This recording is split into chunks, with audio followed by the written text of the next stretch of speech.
বন্ধুরা এখন দেখুন লেবু গাছে প্রচুর ফুল আসতে শুরু করেছে।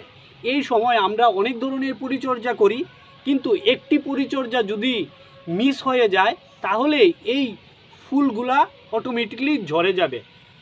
তার জন্য আমাদের এই সময় এই হিউমিক অ্যাসিড এবং ফলবিক অ্যাসিড গাছের গুঁড়িতে অবশ্যই প্রয়োগ করতে হবে।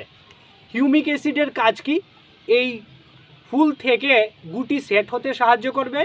2 নম্বর কারণ হলো গাছের স্ট্রেস কমাবে। 3 নম্বর কারণ হলো ফলের আকার, গুণগত মান এবং মিষ্টি বাড়াবে। তো আরেকটি কারণ হলো মাটিতে যখন আমরা এটা প্রয়োগ করব তো মাটি থেকে প্রচুর পরিমাণে পুষ্টি সংগ্রহ করে সে গাছকে দেবে।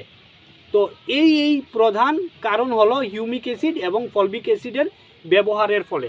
বন্ধুরা এখানে আমি 1 লিটার জল নিয়েছি এবং এটার মধ্যে 1 চামচ হিউমিক অ্যাসিড এবং ফলবিক অ্যাসিড নিয়েছি।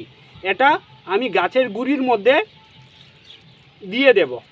দেখুন গাছের গুঁড়িটি সম্পূর্ণ কালো হয়ে গেছে।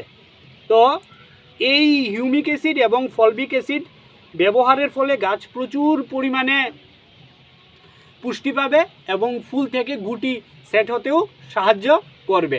তো ভিডিওটি ইনফরমেটিভ হয়ে থাকলে একটি লাইক দিয়ে চ্যানেলটিকে সাবস্ক্রাইব করার অনুরোধ রইল। সবাই ভালো থাকবেন, সুস্থ থাকবেন।